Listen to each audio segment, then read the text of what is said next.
അപ്പോൾ Indian nation എന്തിനെയാണ് പ്രതിനിധീകരിക്കുന്നത്?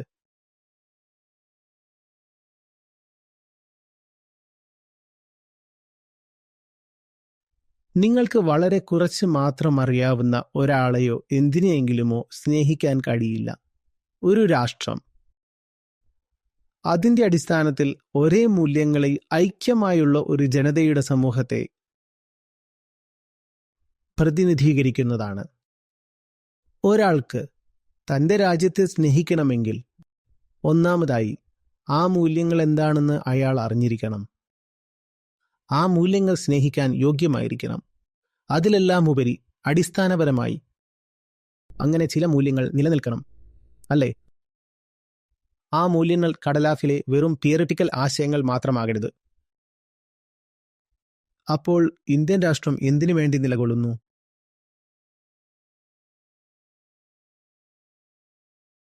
നോക്കൂ, ഒരു രാജ്യം വെറുമൊരു നേഷൻ ആയതുകൊണ്ട് മാത്രം അത് ആദരണീയമോ ബഹുമാനിക്കപ്പെടേണ്ടതോ ആകണമെന്നില്ല.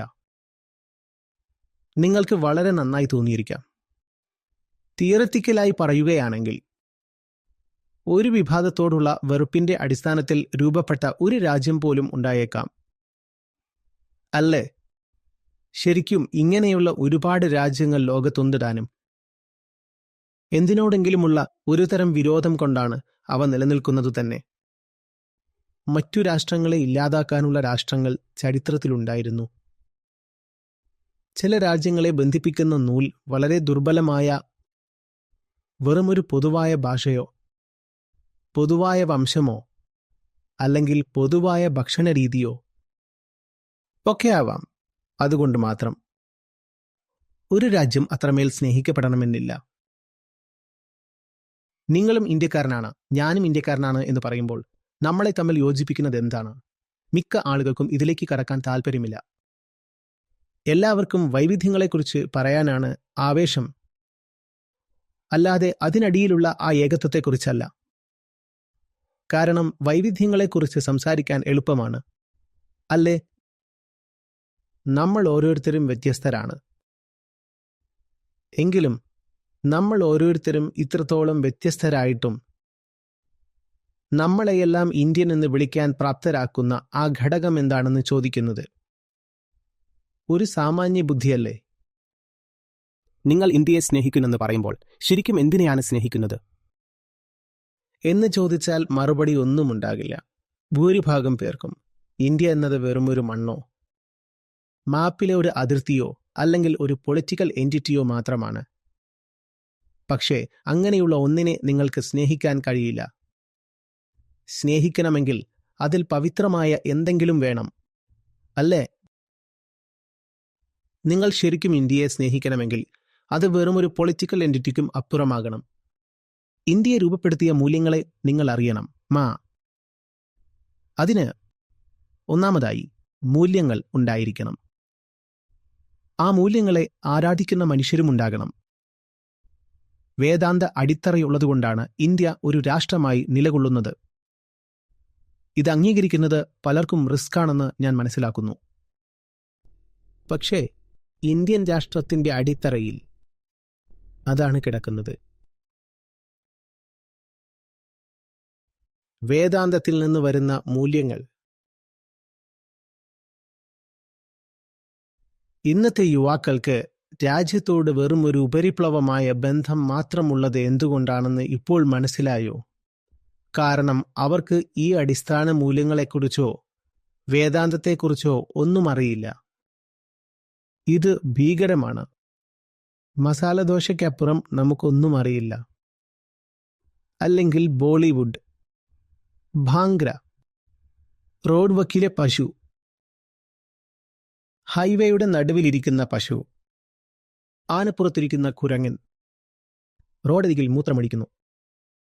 നിങ്ങൾ മഹാത്മാഗാന്ധിയെക്കുറിച്ചോ ഹോളിയുടെ നിറങ്ങളെക്കുറിച്ചോ ദീപാവലി വിളക്കുകളെക്കുറിച്ചോ പറയുമായിരിക്കും. ഇവയെല്ലാം ഇന്ത്യൻ ഭൂപ്രകൃതിയുടെ നല്ല മനോഹരമായ ഊർജ്ജസ്വലമായ ചിത്രങ്ങളാണ്. പക്ഷേ ഇതുകൊണ്ട് മാത്രം സ്നേഹിക്കാൻ കഴിയുമോ? അതാണ് പ്രശ്നം. ഇന്ത്യ എന്തിനുവേണ്ടി നിലകൊള്ളുന്നെന്ന് നമുക്കറിയില്ല.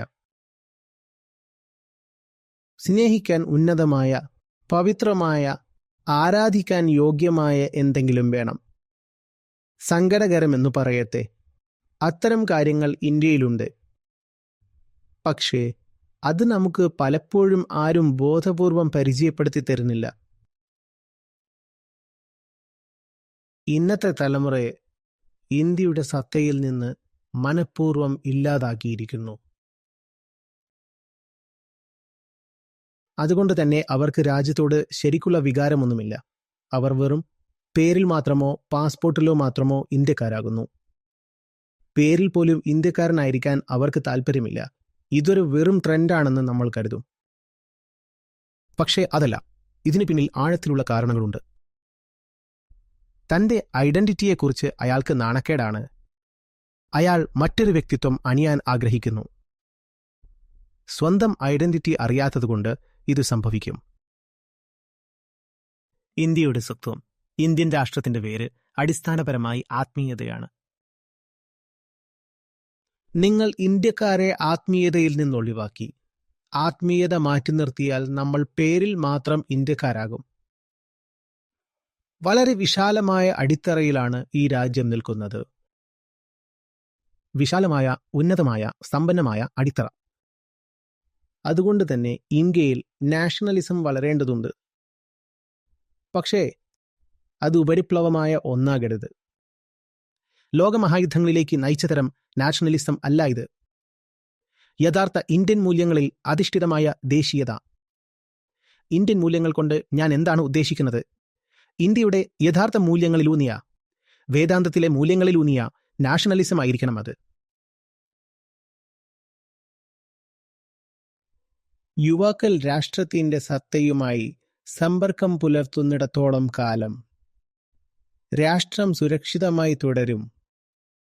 യുവാക്കൾക്ക് വേദാന്തവുമായുള്ള ബന്ധം നഷ്ടപ്പെടാൻ തുടങ്ങുമ്പോൾ രാജ്യത്തിന്റെ ആഭ്യന്തര സുരക്ഷ തകരും. ബാഹ്യമായി സൈന്യത്തിന്റെയും ടെക്നോളജിയുടെയും സഹായത്തോടെ നിങ്ങൾക്ക് രാഷ്ട്രീയ സ്ഥാപനത്തെ സുരക്ഷിതമാക്കാൻ ശ്രമിക്കാം. പക്ഷേ ആന്തരികമായി രാഷ്ട്രം ക്ഷയിക്കും. അത് സംഭവിക്കാതിരിക്കട്ടെ.